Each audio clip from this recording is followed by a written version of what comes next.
Hi everyone, Nigel Saunders here.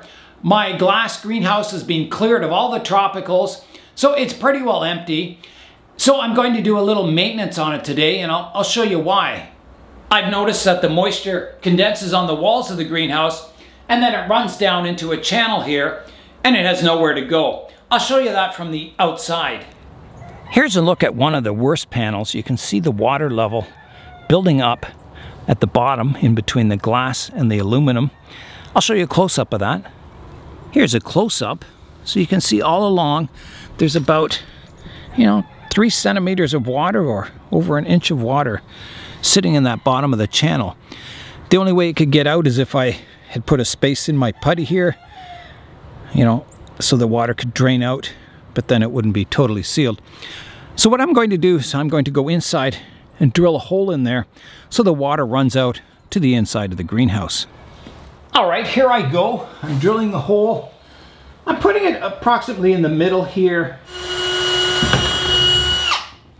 And now you can see all the water running out here. So it's really running out. There was a lot of water in there. So I was afraid that, if that water froze in there, maybe it could break the glass or something as it expands, as it freezes. So that's the reason I wanted to get the water out of there. Okay, so I just have to go around the greenhouse and do all the others. All right, here goes another one.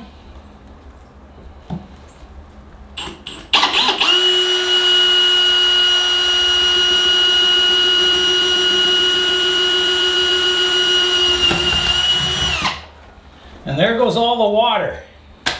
Wow, that's a lot of water coming out. This one doesn't have quite as much water in it. Here I go. I'll move that over just a tad right there. No, right there.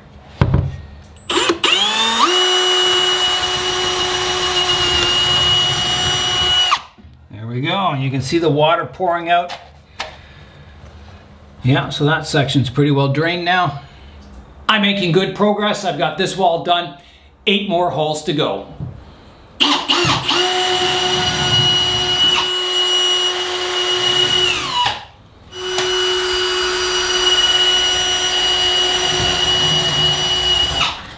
Here's a look from the outside now. So this used to be filled with water. Now it drains to the inside of the greenhouse. So I was glad to get that done because I was worried if the temperature dropped too cold in the greenhouse, maybe that freezes and maybe it could break the glass. I don't know. It's a possibility. So I'm glad to get that done. I got word yesterday that my bench that goes between these 2 benches at the back is finished. So I'm going to go down and pick that up on the weekend. That'll be nice. It's good timing too because I have all the trees out of here. I can assemble the bench, set it up in there, and then eventually bring all the hardy trees into the greenhouse. The new bench will be the same width as these side benches. It'll just go across the back of the greenhouse, kind of bridging the 2 side benches. It'll be really nice. I can fit more trees in. I'll have to make sure I don't have my heater and my fan underneath the bench or water could drip down and maybe short them out or something. So I'll have to either build a cover or just have the fan and the heater in a place that doesn't get any water. I've already brought some of my less hardy trees into the greenhouse, my rosemary and my Japanese black pine. I'll be bringing a few others in, like my Osage orange, things that can't take, very much cold. I've turned the heat down in the greenhouse, so it shouldn't get too hot in here, even with the sun out. I can also put them down on the floor where it'll stay nice and cool. Last year I met Mari and Jerome from the YouTube channel We Are the Bonsai Supply. And yesterday I got a really nice gift in the mail from them. Let's go inside and have a look at it. They sent me a card. It says, "Thank you. Nigel, we hope you enjoy this little gift as a token of our appreciation. We are thankful for your friendship. Hugs, Mari and Jerome." Thanks very much, guys. Really appreciate it. So I'll show you what they sent me. Here's what they sent me. They're large plastic landscape pots. Really awesome. Really nicely detailed too. Really beautiful, nice and heavy duty. They are Spring Hollow, Williamsburg, and I think that's just M, maybe Maine, Fuku Bonsai. So really awesome. Thanks very much, guys. I really like it. So there's 2 of them. so I can create more forests. That'll be really nice. Mari and Jerome have a really interesting YouTube channel. It's called We Are the Bonsai Supply.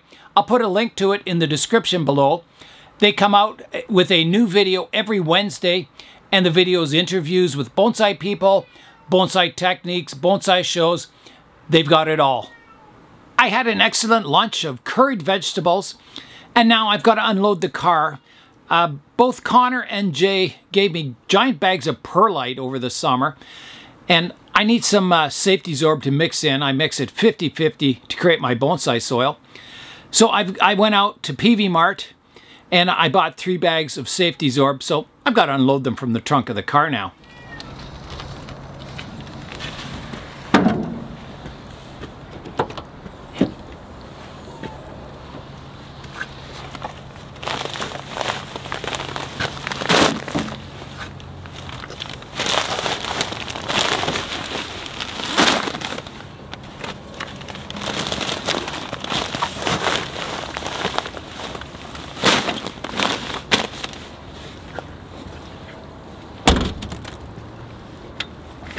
Heavy.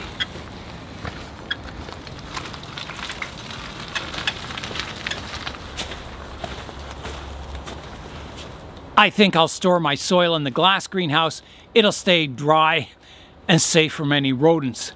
I've had it in my plastic greenhouse before, and they chew holes in the plastic bag and it kind of leaks out. So I'll keep it in here.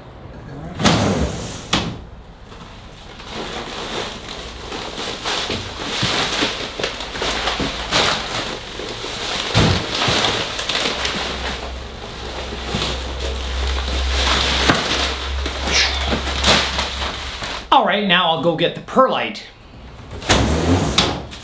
Okay, that's a big bag of perlite. All right, let's get it in here. Right there, and I've got some from Connor too. I've used a lot of that already. Okay, so I'm good. All I need for soil now is to get some more of that reptile bark or composted pine bark to mix in. I'm going to water my acorns next. I noticed that they're starting to dry out just a bit on the surface, so I better give them a water. I think with the new pots that Mari and Jerome sent me and all the royal oaks that I have underway here, I see a bonsai oak forest coming in the future. I'm going to head outside now and I'll pick out a tree to work on for today. I was thinking I could do my Cotoneaster there. I pruned it once this summer and then it's grown in again. That could be pruned.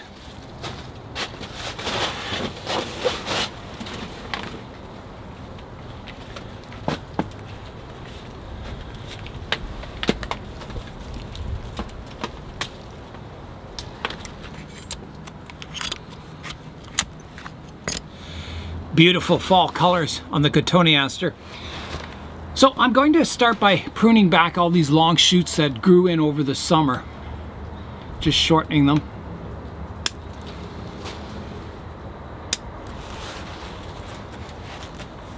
There's a few suckers that grew up at the base of the tree that I'll also get rid of. Like that. One growing out the side of the pot here.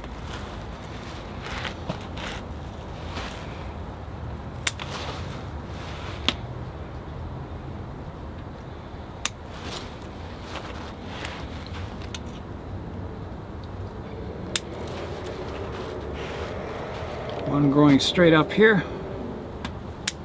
Take that one off. Yeah, really nice fall colors. And these will get those red berries on them too. Take my label out here.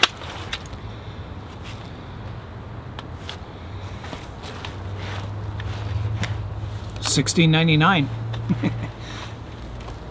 So this is a cranberry Cotoneaster. That's what variety it is.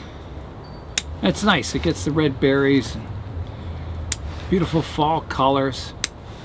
Great trees for bonsai or plants.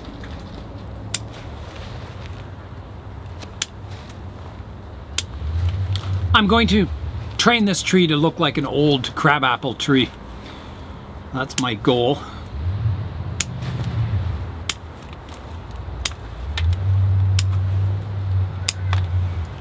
So that's got the new growth kind of trimmed back.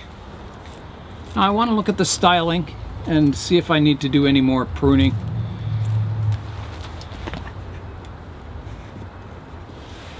I'm trying to think where I had the front of the tree. I think it was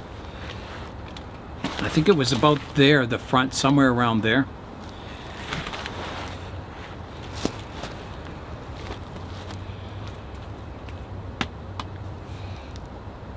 I think I really like this line of the trunk line.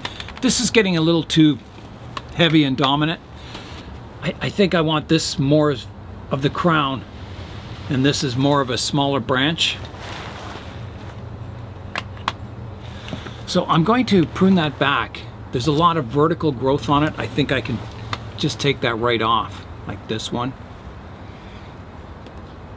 Like that.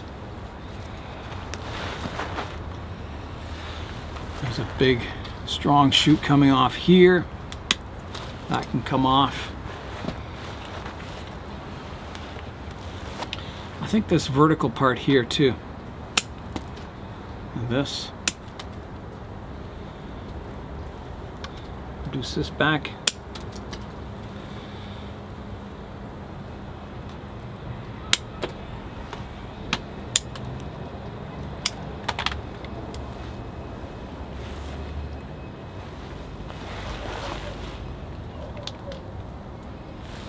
I think I want to take this part that's coming, you know, towards you off too. I think it's just makes that branch too noticeable. I want it to be kind of more of a branch, not a leader, I think. And then I think that's better. It's kind of flowing out nicely.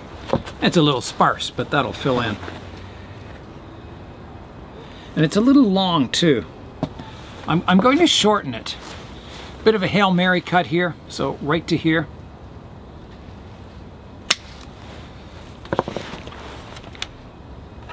Yeah, that looks much better.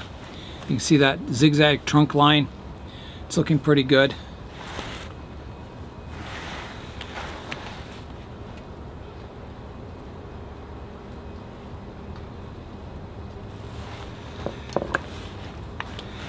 There's a new kind of shoot that grew in underneath this branch. I'm going to remove that.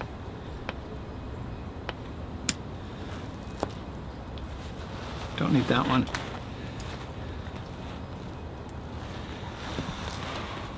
At the bottom here, I've got two branches coming out from the same spot.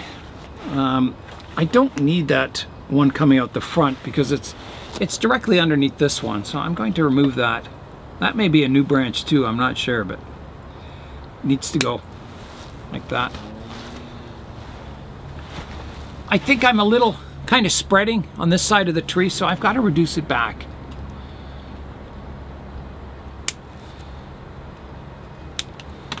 And I'm not sure where to yet. I might have to come back quite a bit. I think I will, at least to here. Like that. Take that off. This one needs to be reduced back also in length. Like that. This one. And then above here also.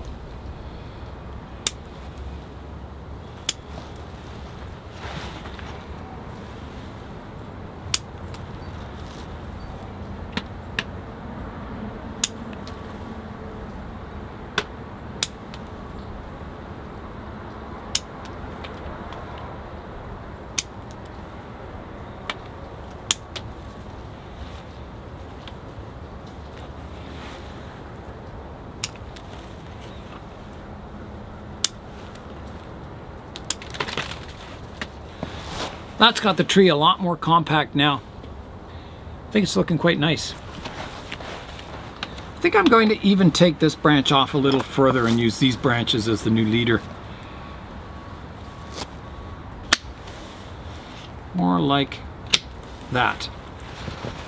Let's see. Yeah. That looks much nicer if you can see that. I've kind of got a bit of a ladder branch here. I got this one directly above this one. And this one's kind of growing close to the inside of a curve there. I think I'm going to get rid of that. I think it'll just become a problem in the future. So here I go. Like that.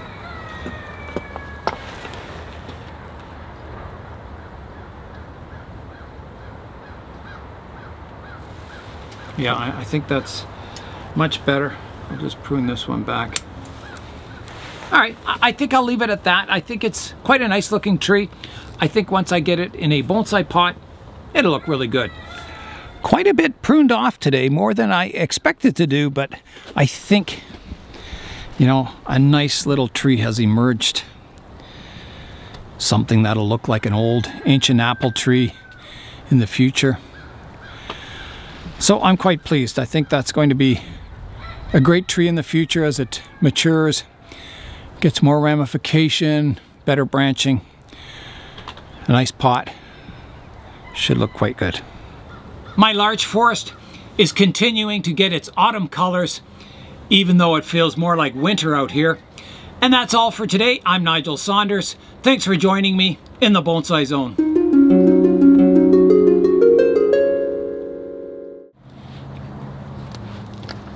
All right. Oh, it's locked. Hold on.